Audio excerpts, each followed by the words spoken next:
Perfect.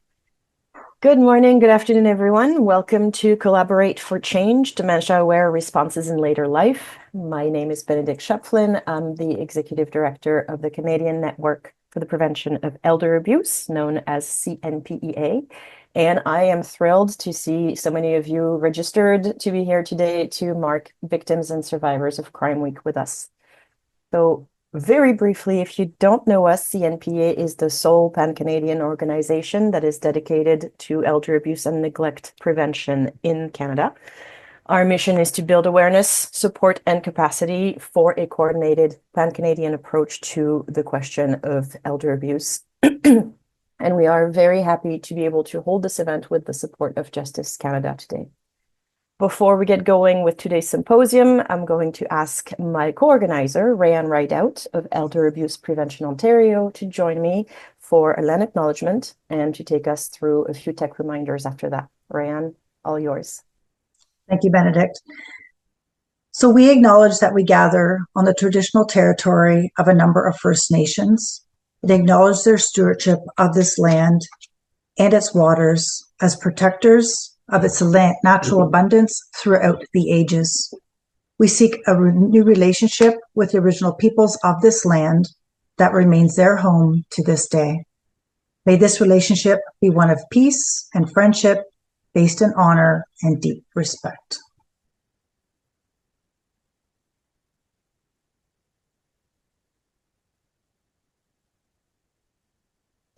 So as Benedict mentioned, just a few housekeeping items. Everyone's microphone and video will be turned off for the session today. However, we do encourage everyone to have dialogue in the chat box. And if you have a specific question for any of our speakers for the forum today, please put that in the Q&A box, and we will spend time at each session at the end to talk about, to address your questions that you have to the speakers. We have our ASL interpreters with us today. You can change your own screen view of the ASL interpreters yourself. There's a little grid box on the top right-hand side of your screen that you can change your layout to your preference. You can also enable closed captioning on your screen as well. That's your own personal preference, so you can turn that on or off. This session is being recorded and will be posted on our websites after the session is ended, probably in a few days. That will be both on CNPA as well as Elder Abuse Prevention Ontario's websites, and we will send a reminder email where you can find those. And lastly, just to follow up, we are asking for your evaluation. Your feedback is so important when we do these events. So you'll see a pop-up a pop-up that comes up with a link to complete it. We'll also send a reminder link with our emails follow-up to you, has the link that you can complete it as well. It only takes a few minutes, so we do appreciate your feedback in that.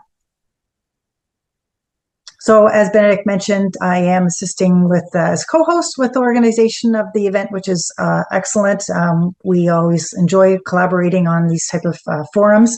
So for those who aren't familiar with Elder Abuse Prevention Ontario, we envision Ontario where seniors are free from ageism and abuse, and where we advance the rights and protection of older adults. We do implement Ontario's strategy to combat elder abuse, and we have been doing so since 2003. And that is funded through the Ontario government under the Ministry of Seniors and Accessibility. So without further ado, I'll have Benedict introduce herself and take it from here. Thank you. Already did that, so we can skip this part. And I guess you know a little bit more about us, and we would like to know just a little bit about you before we get going. So we've prepared a very speedy little live poll to get a sense of who our audience is today. So we're going to trigger this right now and then give you a couple of minutes to answer 4 short questions. They're very simple, don't worry. Rayanne, can you trigger the poll? All right. So as you see, first question, we want to know the type of work you're doing. So do select your answer from the list. And if you do not see it in the list, I believe you have an other option.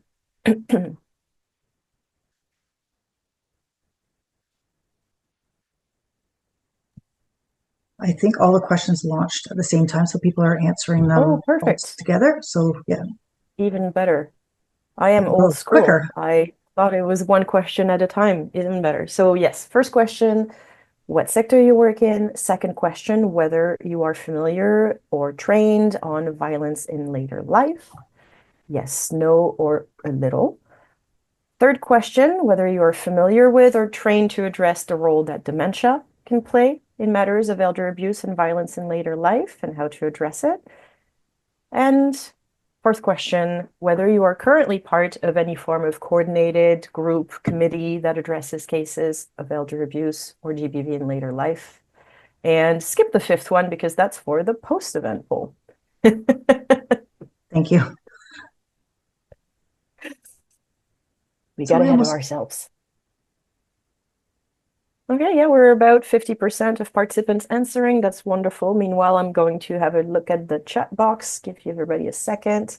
I'm very excited to see we have people all the way from New Brunswick to Mexico to Alberta, Ontario. Great representation.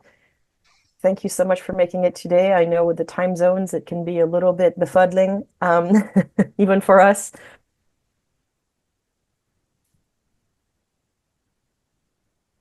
Okay, almost there.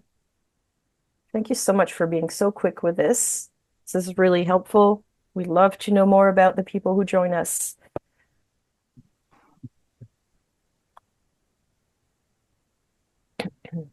you just let me know when you want to stop it, Benedict. Sure. We'll give everybody one more minute.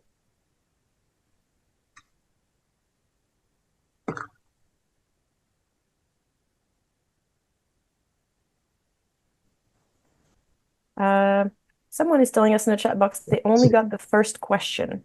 You just have to scroll down. You No, should be able to scroll with the little thing. yeah, it was just like to Wonderful. feed her friend. Okay, and we have someone that we want to mute, perhaps. But she has the one that I did 4 years ago as well. Hello, Yes, hello. We can hear you in your conversation somehow. So we are strongly recommending you mute yourself. All right. Well, meanwhile, that gave everybody a bit more time to take the poll. So I think, Rayanne, we can end the poll for now. And don't worry for those who perhaps had a little bit of a struggle with it. We're going to be sending you an evaluation survey at the end anyway. It was just to get a sense of who we have right now before we get going. All right, I'm going to close this window if that's all right, Rayanne. Yep, great. All right, so thank you so much. As mentioned, we have a pretty tightly packed schedule with 4 sessions that are going to be back to back. Each will be followed by a brief Q&A, and we're going to try to leave a few minutes whenever possible for a little breather and a bio break in between sessions if possible. And then a final warning before I introduce the first speaker. We're going to be discussing some themes and sometimes some examples that may be distressing or at least very difficult to hear. So we always recommend that you do take care and that you take breaks anytime you feel like you need to. This session is recorded, so you won't miss anything. You'll be able to listen in later. Without further ado, I'm going to ask our first guest, Margaret McPherson, to join us. So you can turn your camera on and your sound on. Margaret McPherson, if you're familiar with CNPA, you have probably encountered her name and face before. She's done some wonderful presentations with us in the past. She's a research associate at the Center for Research and Education on Violence Against Women and Children. She has designed and developed several curricula and related materials on a number of initiatives, including Make It Our Business, which is a workplace domestic violence program, as well as It's Not Right, Neighbors, Friends, and Families for Older Adults, which is a program focused on bystander intervention with cases of elder abuse. And today she's going to tell us about collective response to systemic gaps in intimate partner violence among older adults. Margaret, all yours. Thank you so much, Benedict. So I'll put up my slides and away we go. So I do also convene a network in Ontario of gender-based violence coordinating committees. And I think that as much as anything today, that is kind of the basis for my presentation. Is I am very interested in the work of community coordination and the many different tables that spring up around it. And I really see it as the solution in terms of working in a multi-sector way, being able to tap into the resources, the richness that we have in communities, in relationships, and different kinds of knowing and knowledge. And, it's a challenge because it's a difficult time in terms of increasing pressures on services and people, people leaving the work because it's so difficult. And so I think that it's so important for us to figure out how to struggle together on these most complex cases and work together in new ways that probably already exist. You're probably already doing a lot of these things. But I think that conversation is more about systematizing and figuring out how to formalize, sort of our relational networks and how we do things. So that's kind of the context. My title, Complexity is the Clue, is really around a recognition that our most complex cases kind of break the system. They force us to work differently because they resist kind of a status quo approach. And I think there's actually some liberation in that can be a good thing. So I'm going to start with a story, basically. This is just a composite case, and this is Phil and Pat, and they've been married for 40 years. And then things start to happen that people become aware of. So Phil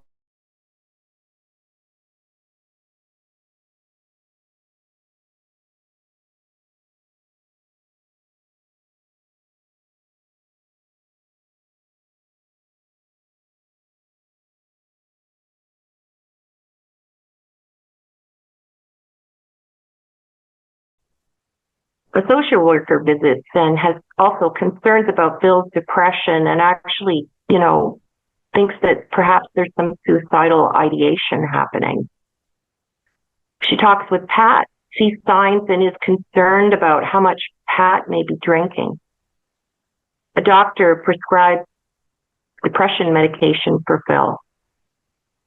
A PSW comes in 3 times a week, and in one of the visits, Pat tells her that she needs more help, that she can't manage Phil, and that her kids are estranged. They have an adult daughter and son, but they're estranged. Pat says she's afraid that Phil will kill himself. A care coordinator tries to talk to them about assisted living, but Phil refuses, even though Pat does want to talk about it. And finally, neighbors hear arguments and call police. The police come and they find Phil on the floor in one room and Pat locked in the bathroom. There's an unlocked gun cabinet. EMS is called.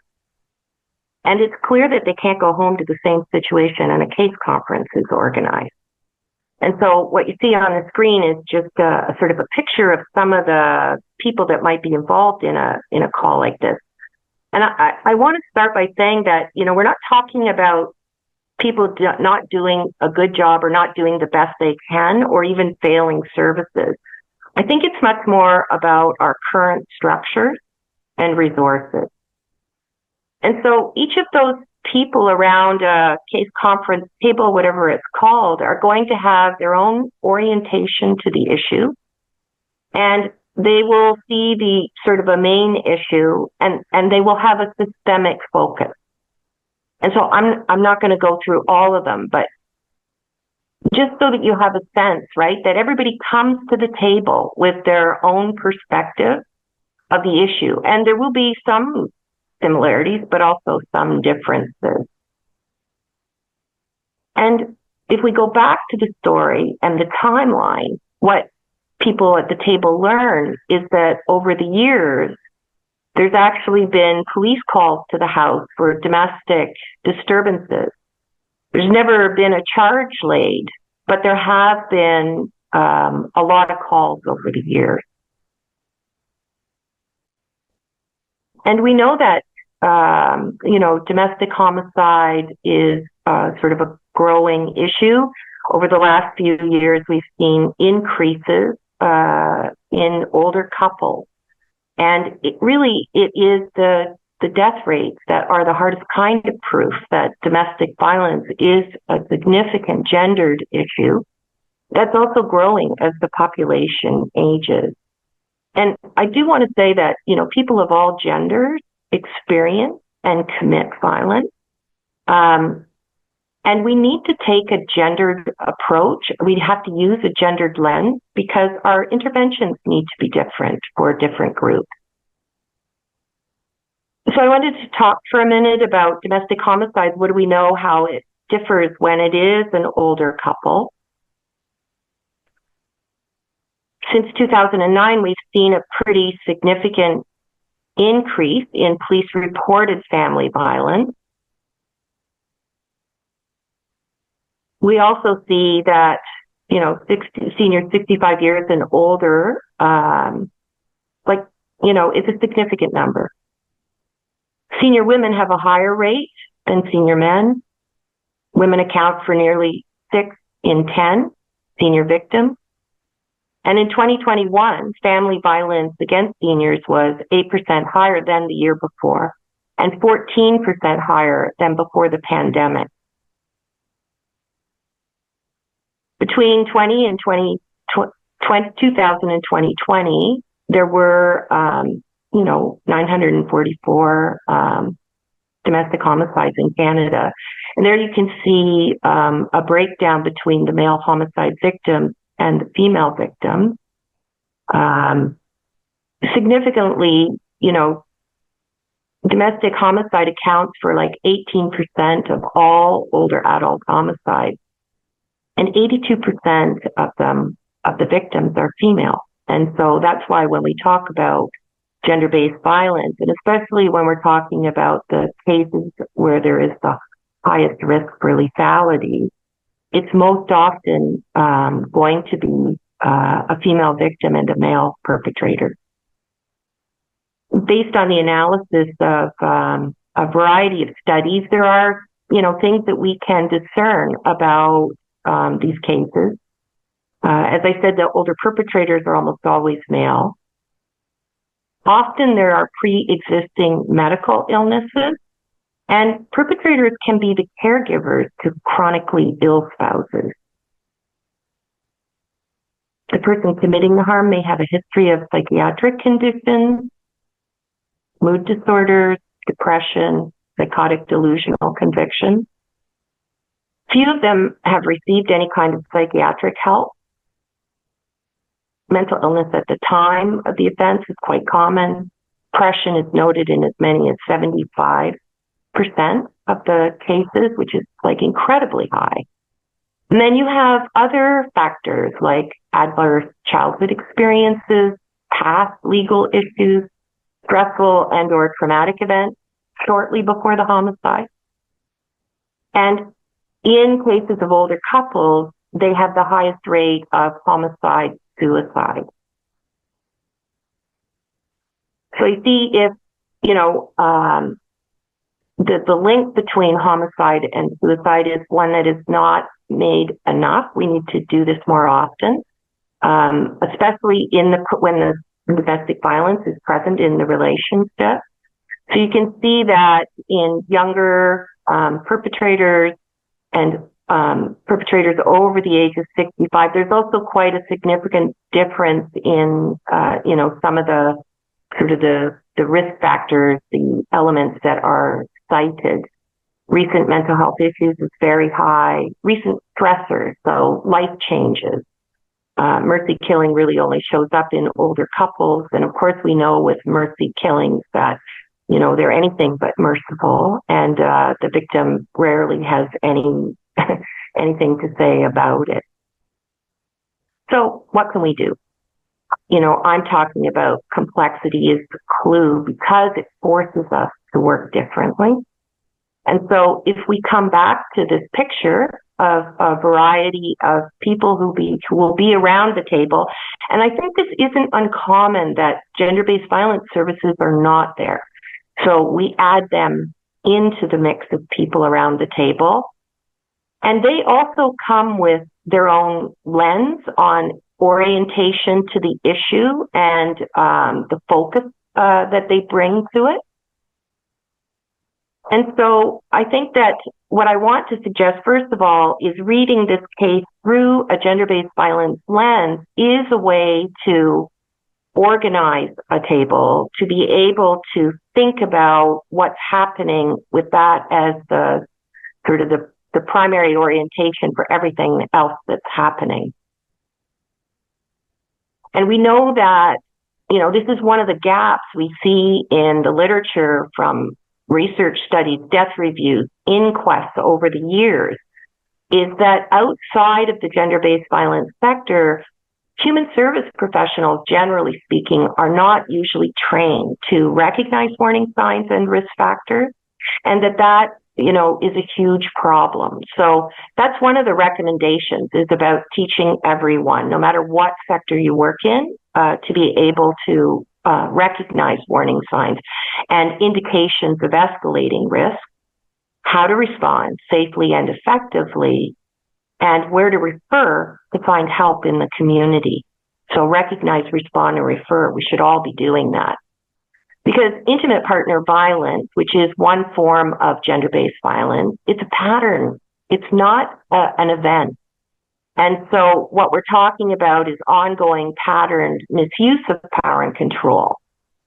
And if we focus only on what's visible now, the event, what we miss are all the things that shape a person's entire context for decision-making, the risks that are present, and survival.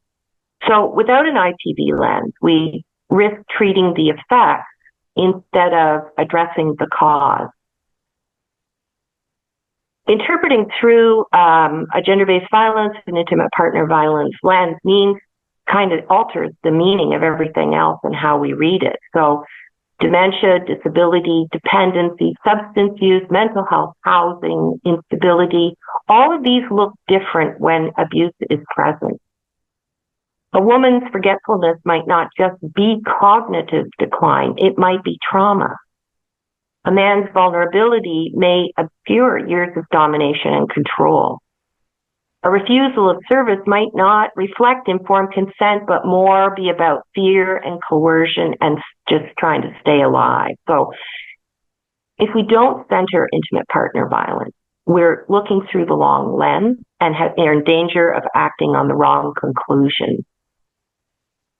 We can actually reinforce the harm. So even with well-meaning interventions, you can reproduce kind of the control, plans without consent, discharge planning that assumes caregiving and who's going to do it, or not really being cognizant that what you're dealing with is coercive control.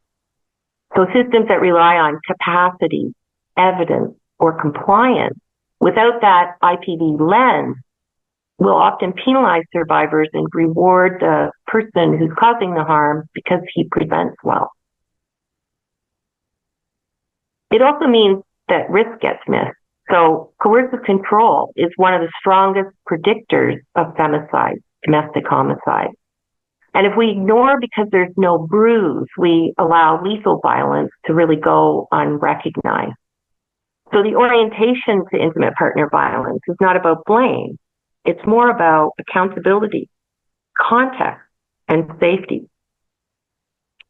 So I come back to the picture of reading through this gender-based violence lens, and I want to add a piece around leadership, because I often find at community tables that are dealing with older people and mental health and addictions and housing and things like that, is that the gender-based violence expertise that you have in the community is often not at the table. And so I think this reflects some of the sector divides that we have, but just as a matter of the way the system works. And gender-based violence organizations are some of the least resource organizations in your community. And so they have to be part of the conversation, but I think you also want to support their leadership and their ability to help coordinate services through that lens.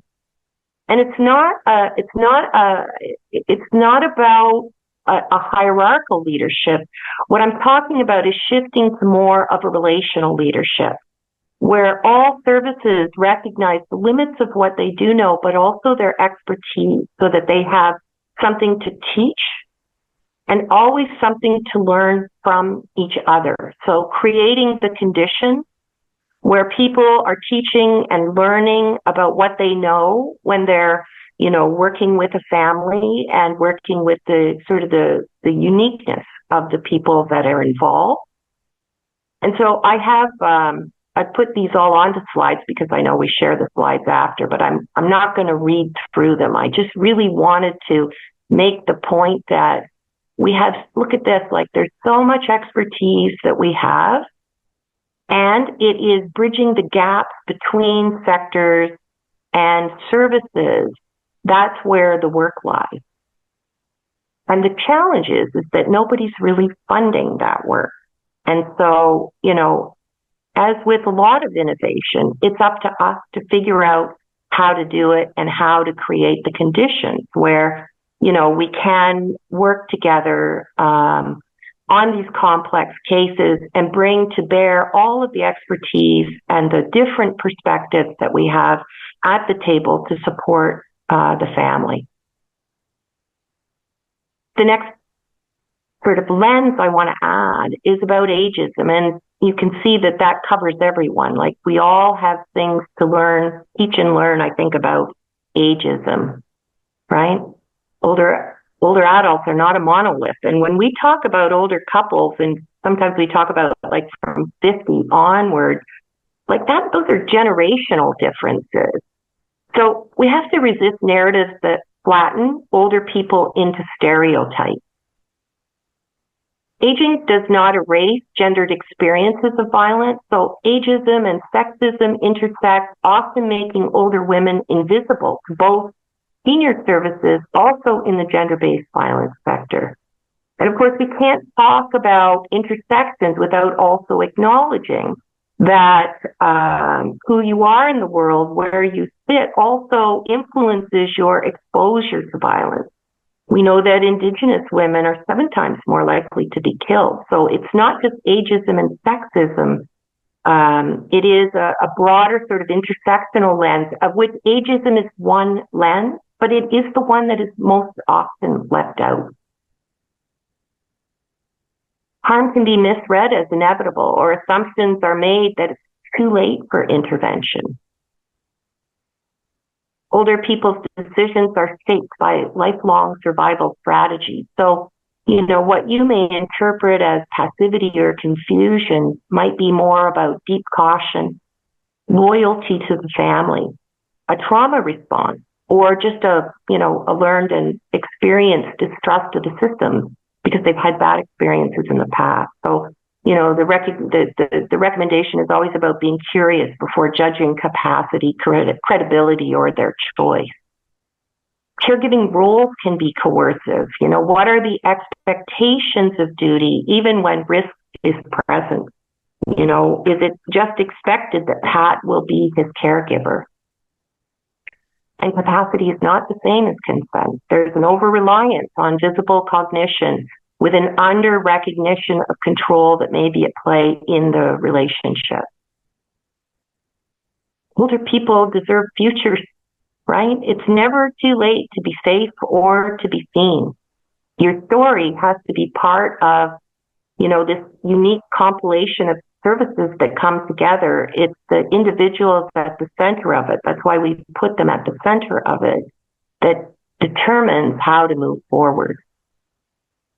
So I would add one more layer to it, and that is trauma and violence informed care. And I'm going to point to the Quip Healthcare as probably one of the best resources in the country.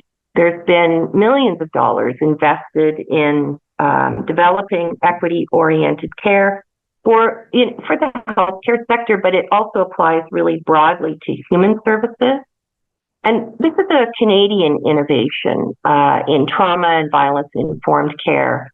And I can also point you to the Public Health Agency of Canada. Look at that they have a website. If you just Google trauma and violence informed care approaches to policy and practice, it speaks to the need for us to be trauma and violence informed in our desire to be more equity oriented. And there's so many good resources that are available that don't cost anything. So this is one of them.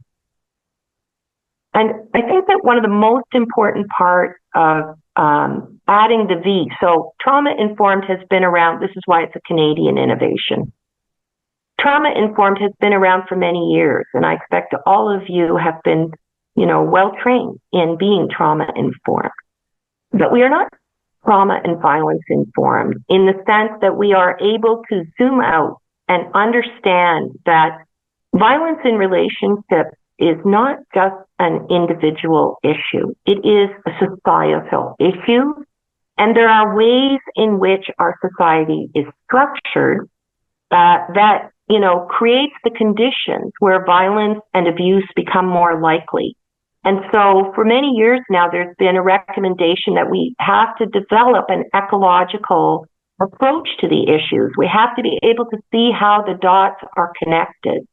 Because if we just stay focused at the individual issue, then it is very easy for us to just categorize people as being good and bad and to put them into piles of victim and perpetrator and not really ever understand the underlying issues that call us into the situation in a different way. And so if I just think about Pat and Phil, I would say we need to talk about things like sexism, and the gender wage gap is the policy way that shows up. So that, Pat has worked at home her whole life. She has no pension. She's completely dependent upon Phil. Ageism, women over 50 have been excluded from gender-based violence research, global research. The National Action Plan does not mention older women, even though they are exposed to violence in ways that should make them one of the, the marginalized, in that category of marginalization. And then, I always have to talk a little bit about neoliberalism and unregulated capitalism, because it has a lot to do with the, the world in which we're living right now. And the thing about neoliberalism is it kind of sets us up to have that hyper-individualist focus so that we are riveted on the individuals and not thinking about the larger system. And of course, patriarchy, the idea, the man is the king of the castle. We are still living in that world in many ways. The business model, values and beliefs that structure human services. So there is no funding for community coordination or early intervention or prevention. That has a lot to do with the way in which our funding models are structured. Social norms that extend out from sexism. There's a lot of entitlement, feeling like you're entitled to be in control of the relationship. Assumptions made about caregiving because Pat's a woman, she'll be the caregiver. And I think here is where sectors working apart and not intersecting, growing up in isolation. We talk about siloing. This is a structural issue.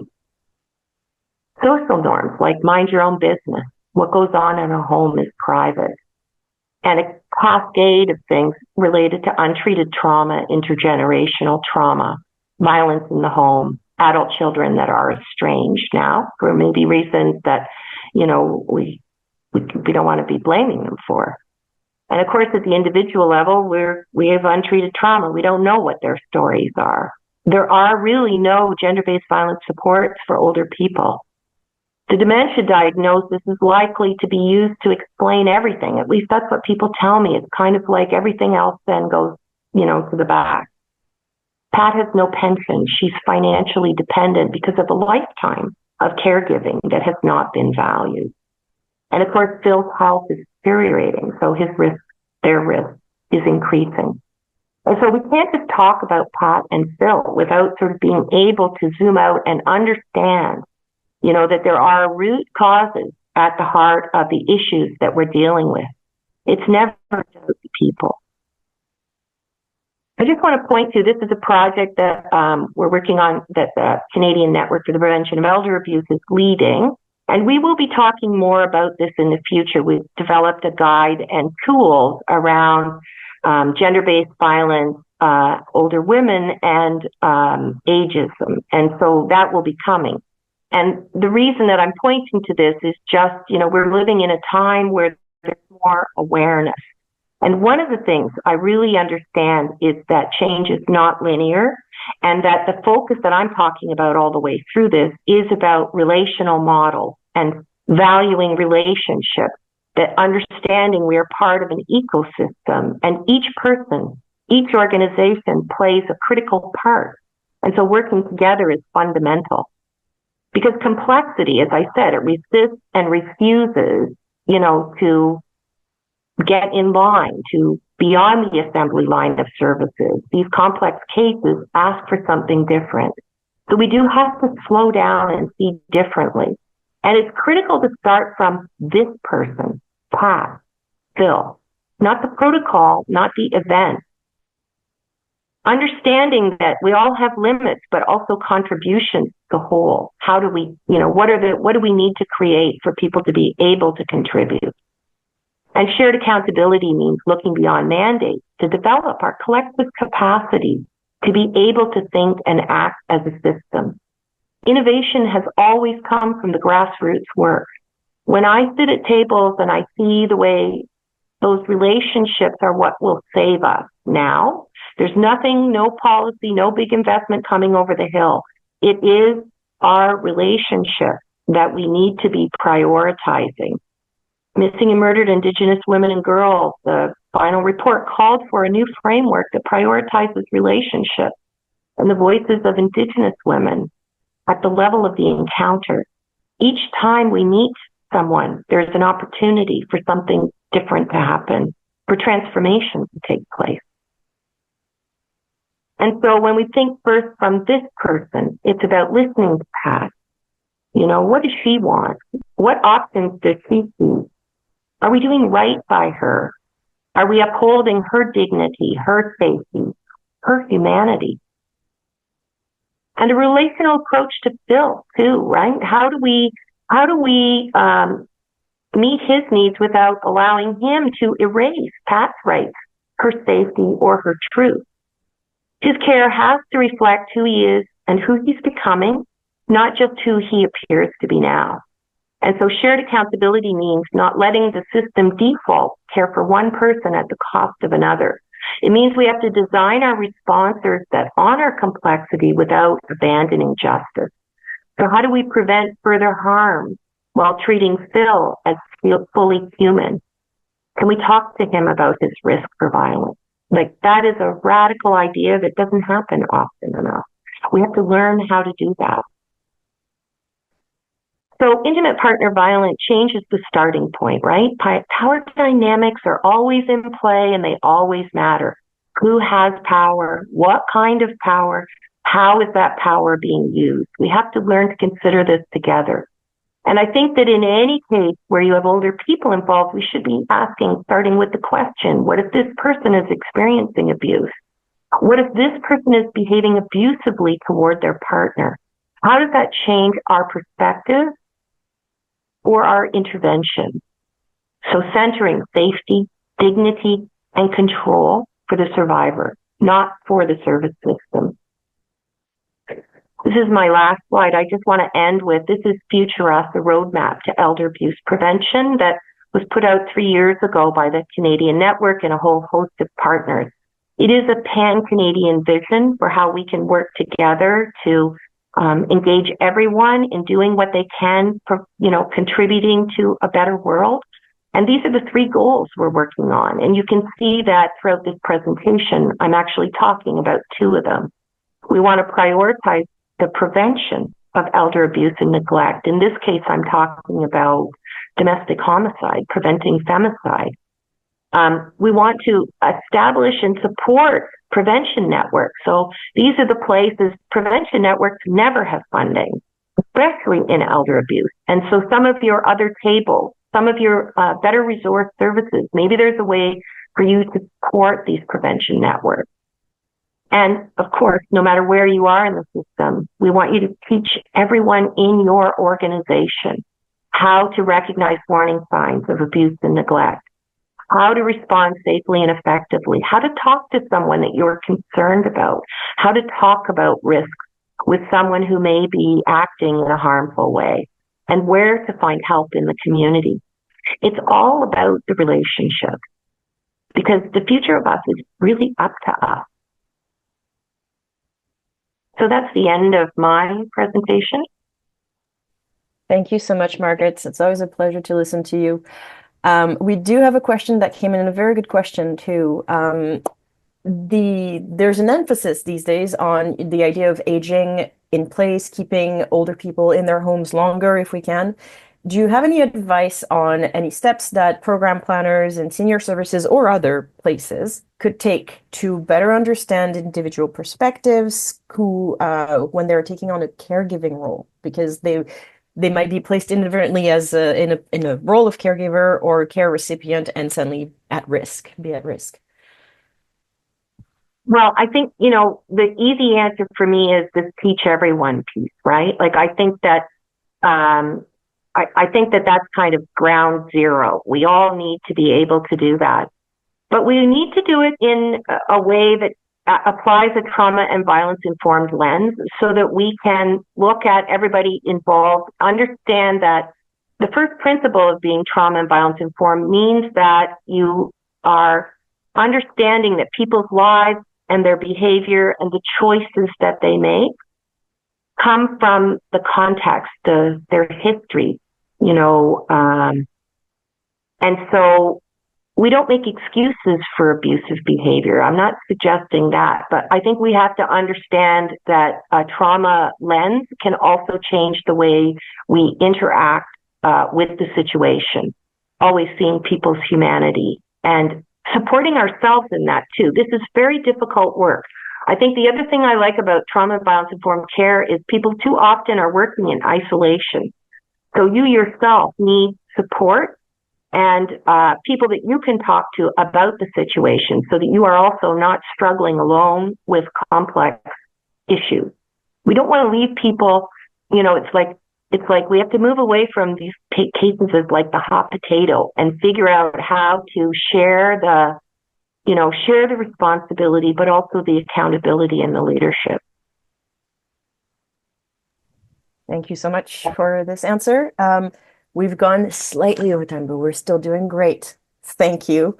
Unless another question pops up in the Q&A box, which I don't see one right now, I will suggest that we release you into the wilds to do all your good work.